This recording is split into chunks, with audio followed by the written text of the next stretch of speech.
Céline Calvez, bonjour. Bonjour. Vous êtes spécialiste d'éducation. On va parler éducation et pas seulement des couverts qu'on vole dans les cantines, mais on va d'abord parler du dossier des retraites. Vous voterez ce texte, vous, sans état d'âme ? Non, je voterai effectivement ce texte. Sans état d'âme, ça veut pas dire sans réflexion. Et sans réflexion, c'est tout ce qu'on en a fait depuis des mois, en fait. Puisque là, on est effectivement vers la fin et l'adoption de ce texte. Mais on s'est posé beaucoup de questions par rapport à ce qu'il fallait faire. Et on a senti qu'il y avait, avec le choc démographique, besoin de pouvoir régler dans les prochaines années la fin d'un déficit qui peut s'accumuler, vous le savez, jusqu'à 150 milliards dans les 10 ans, de façon cumulée. Donc il faut qu'on le fasse. On a mesuré quelles étaient les possibilités de pouvoir discuter au Parlement de façon différente à l'Assemblée ou au Sénat. Aujourd'hui, c'est une journée décisive avec la commission mixte paritaire. C'est vrai que le mot de CMP, on n'arrête pas d'en parler. C'est effectivement clé. C'est là où on va trouver le texte d'équilibre sur lequel nous souhaitons nous prononcer jeudi. Vous souhaitez voter vraiment le texte ou vous pensez qu'un 49.3, ça serait plus carré ? C'est une possibilité, le 49.3, mais moi je souhaite et je pense que nous pouvons le voter. C'est-à-dire que toutes les avancées qu'il y a eu et les discussions dans les deux chambres ont prouvé qu'il y avait des points sur lesquels on pouvait s'accorder. Donc il y a une majorité sur laquelle on peut voter. On en a fait assez dans ce texte pour les femmes. Ça a été au cœur du débat et notamment pour la prise en compte des trimestres qu'on offre pour celles qui ont fait des enfants. Alors c'est vrai que les trimestres, ça avait été depuis les années 60 une façon de compenser la manière dont les femmes voyaient leur carrière complètement hachée parce que souvent, elles devaient s'arrêter plusieurs années pour élever les enfants. Aujourd'hui, on voit que c'est pas forcément le cas pour toutes les femmes. De plus en plus, arrivent à concilier la maternité et puis la reprise d'un travail. Mais pour autant, on a souhaité les conforter. Je pense que ce qu'on a du mal à comprendre dans la réforme des retraites, c'est surtout que on ne peut pas compenser avec un seul texte toutes les inégalités dans la vie du travail. On peut pas compenser une carrière d'une plus de quarantaine d'années avec tout ce qu'il y a eu en termes d'inégalité de salaire, on peut pas rattraper ça en un seul texte. Donc l'idée, c'est de faire comme nous l'avons fait depuis 2017, d'améliorer. Par exemple, l'index égalité pro a fait que les femmes se sont vues, augmenter leur salaire, notamment en retour de congé maternité, qui était une obligation légale, mais que beaucoup d'entreprises oubliaient. Aujourd'hui, ça fait partie de ce que la première ministre aussi a annoncé le 8 mars, c'est de dire, si on ne respecte pas l'index égalité pro et si vous ne respectez pas les obligations légales, vous ne pourrez pas concourir au marché public. Ça, c'est une manière d'aller progressivement. On l'a fait, ça prend du temps, mais c'est une révolution culturelle, ce qui a pu même étonner certains employés masculins qui disaient mais je comprends pas, il y a eu beaucoup d'augmentation. Oui, mais ça faisait des années que ça aurait dû être fait. Donc c'est une manière d'avancer. Les retraites, c'est une manière d'agir contre les inégalités entre les femmes et les hommes dans leur vie, mais c'est pas la seule manière. Il faudrait pas se contenter simplement de la retraite pour rattraper toutes les inégalités dans le monde du travail. Dommage collatéral de cette grève, il y a la grève des poubelles, notamment à Paris. Gérald Darmanin veut réquisitionner les éboueurs. Il a raison de passer à la manière forte ?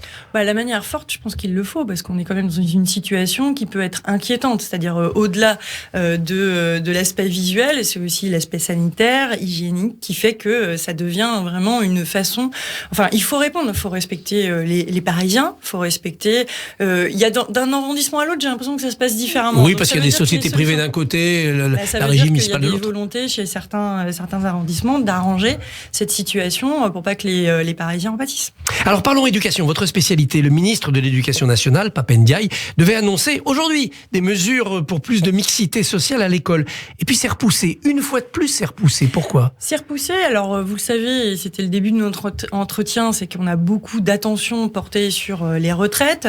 Et donc, c'est aussi une fenêtre médiatique qui est plus restreinte. Je pense qu'aussi, il y a aussi encore des définitions à donner. L'idée de ce plan mixité, c'est un plan, ce sont des outils de pouvoir aussi donner la possibilité de pouvoir l'appliquer selon on va dire une liberté donnée au territoire, mais surtout une exigence. Et l'exigence, elle est portée aussi bien à l'éducation nationale dans son versant public, mais aussi à des discussions avec l'enseignement privé pour voir comment on peut réagir suite à la publication à l'automne de tous les IPS, donc les indices de position sociale. Depuis quelques années, on le mesure, mais c'était pas forcément public. Là, de les rendre publics, ça a montré quoi ? Ça ça a montré qu'il y avait peut-être moins de contraste social entre les établissements publics, mais depuis une dizaine d'années, un creusement des inégalités entre des établissements privés et des établissements publics. C'est pas le cas partout. Vous n'allez pas du tout avoir le même contraste en Bretagne ou dans les Hauts-de-Seine, mon département. C'est pas la même culture de rapport à l'éducation et de cohabitation privée-publique. Oui, pas seulement une histoire de culture, c'est aussi une question de vie. Quand vous êtes dans un territoire comme les Hauts-de-Seine, très dense, où vous pouvez avoir des établissements qui sont à 500 mètres les uns des autres, vous avez cette possibilité plus simple de choisir. Voilà. Quand vous êtes dans des territoires plus isolés, parfois, il y a aussi la raison logistique qui vous fait choisir tel ou tel établissement. Mais ce qu'on a constaté, c'est qu'il y avait des phénomènes d'évitement. C'est-à-dire qu'il y avait des phénomènes pour éviter d'aller dans tel établissement public où nous avions des familles qui, non pas forcément pour aller rejoindre le choix proposé par l'école privée, mais décidaient d'éviter. On peut pas avoir là-dessus. On reconnaît que 20% des élèves sont accueillis dans des établissements privés, donc ça participe au service public de l'éducation nationale. Mais il faut reconnaître aussi que ces établissements privés sont financés à 80% par de l'argent public, que ce soit de l'État ou des collectivités locales.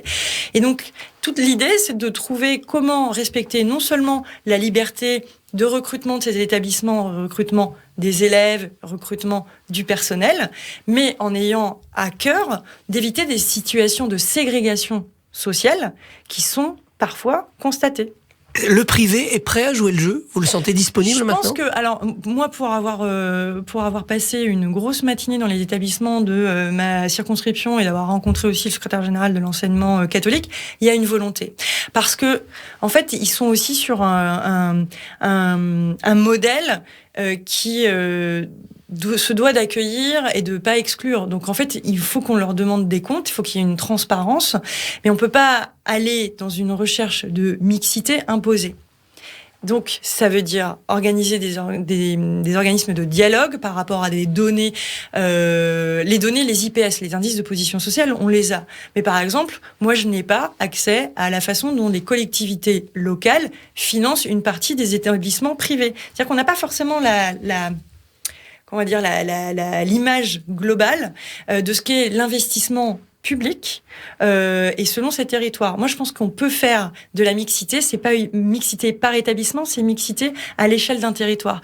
On peut pas aller à l'encontre des ségrégations qui existent aujourd'hui parce que on a eu dans l'urbanisme, dans la politique de logement, des grands contrastes. Ce serait, on n'a pas de baguette contre magique nature, oui, ça serait impossible. Par contre, je pense qu'il y a des marges de manœuvre pour pouvoir le faire mieux. Ce n'est pas possible qu'aujourd'hui, il y ait des indices qui montrent que là où on avait une mixité dans le logement, on l'a plus dans certains établissements. Il y a quelque chose qui, du coup, ne va pas.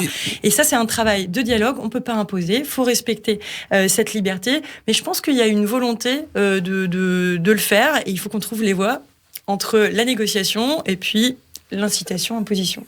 On va regarder quelques solutions, mais Pape Ndiaye, devant le Parlement, disait il y a quelques mois que de tous les pays développés, la France est le pays où la ségrégation scolaire est la plus forte. Est-ce que c'est vrai ? Oui, c'est vrai. En fait, on trouve alors, les ségrégations scolaires, je pense que ce que l'on peut dire, et c'est l'OCDE qui le montre très bien, c'est qu'il y a surtout un déterminisme. C'est ça qui est dommage dans l'école républicaine, et on a beaucoup d'exemples autour de nous, des gens qui se sont révélés par l'école, sauf que on a beaucoup de reproduction.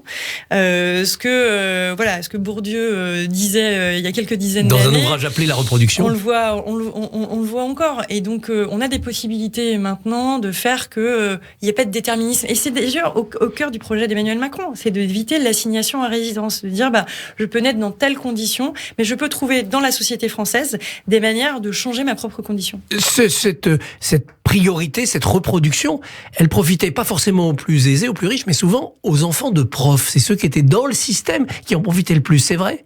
Alors moi, je suis enfant de prof, on savait quelles options prendre, quel lycée viser, quel concours passer. En fait, je crois que enfant de prof, je pense que tous, de manière commune, on a eu le goût de l'école parce que ça faisait partie tellement de la vie de famille. Mais après, je vais vous dire, moi, dans mon exemple, l'orientation, j'étais pas beaucoup plus avancée que d'autres enfants, en fait. Là-dessus, je pense que c'est pas... Il y a eu effectivement des constats de réussite, mais je pense que c'est plutôt par la révérence, je parle de révérence, par rapport à l'institution qu'est l'école. Des binômes de collège, c'est un système qui est proposé. Ça correspond à quoi? Alors en fait, ça veut dire, c'est notamment l'expérimentation qui a été faite dans Paris 18e, c'est quand vous avez... par exemple, 2 collèges et vous avez tout un chapelet d'écoles qui est à côté. Plutôt que de dire la partie A de cet ensemble d'écoles va aller au collège A et puis ça va être tous les ans pareil, là on va se dire d'une année sur l'autre, en fait il y a les écoles de la partie B qui vont aller dans le collège A. Ce qui fait qu'on a beaucoup plus de mixité, et c'est ça le but recherché. Et ça a été fait. Les résultats aujourd'hui et qui sont évalués, parce que ça c'est très important d'évaluer, sont positif. On peut avoir, et on a pu déplorer en fait une certaine crainte de la part des parents, parce qu'ils se disent mais qu'est-ce qui va se passer, on expérimente quelque chose, et en fait ils sont très contents. Ça veut dire que ça nécessite un dialogue, ça nécessite d'expliquer que personne ne va perdre quelque chose à la mixité. On a tous à gagner à la mixité, parce que aujourd'hui, dans les écoles, si vous êtes ouvert aux différentes réalités, que ça soit social, que ça soit le métier des parents, ça va vous ouvrir sur la société française. C'est pas en restant que entre soi qu'on arrive à faire partie de la société. Moi, je dis souvent, dans la cour d'école, si on n'a pas une diversité dans la cour d'école, on aura du mal à la goûter et à vouloir la goûter dans la société française. À Paris, on a calculé aussi du collège au lycée une nouvelle manière de gérer la sectorisation en fonction de la distance. Ça a marché ? Ça a marché. Et ça, il faut reconnaître que la région, l'Académie de Paris a fait preuve de courage aussi, parce que c'était pas forcément quelque chose dont les parents voulaient pour le faire. Et c'est notamment par rapport à des établissements élites, Henri IV ou Louis le Grand. Oui, ça marche. Ce qu'il faut, c'est vraiment accompagner, parce qu'il faut pas qu'il y ait de contraste. C'est pas de dire je vais arriver dans un établissement super élitiste avec des catégories socio-professionnelles très élevées, et si jamais je risque d'avoir un décrochage. Et c'est ce qui a pu se passer, notamment on me racontait des expérimentations à Toulouse où on a eu trop de contrastes. Il faut pouvoir l'accompagner et de pas se dire qu'on aurait une petite cohorte qui arrive et qui serait complètement larguée par rapport à quelque chose de très homogène. Le bac approche. 2 jours de congé ont été donnés un peu dans l'improvisation là pour ceux qui vont passer les épreuves de spécialité. C'est une bonne idée ou c'est une défaillance du système ? Je pense pas que ce soit une défaillance du système, puisqu'à chaque fois, ce qu'on cherche, c'est à améliorer. Donc, la réforme du bac, vous savez, elle est pas si vieille que ça. En plus, avec la crise Covid, on a eu du mal à passer tout de suite à la mise en place.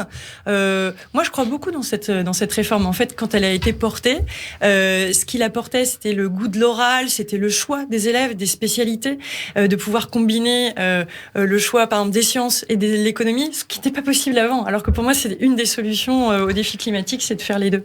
Céline Calvez, merci et bonne journée. Merci beaucoup. Merci beaucoup Christophe Barbier. Vous en parliez, cette nouvelle journée de mobilisation contre la réforme des retraites et un jour de grève aujourd'hui dans les transports. Restez avec nous dans moins de 10 minutes, le point sur l'infotrafic sur Radio J. Radio J.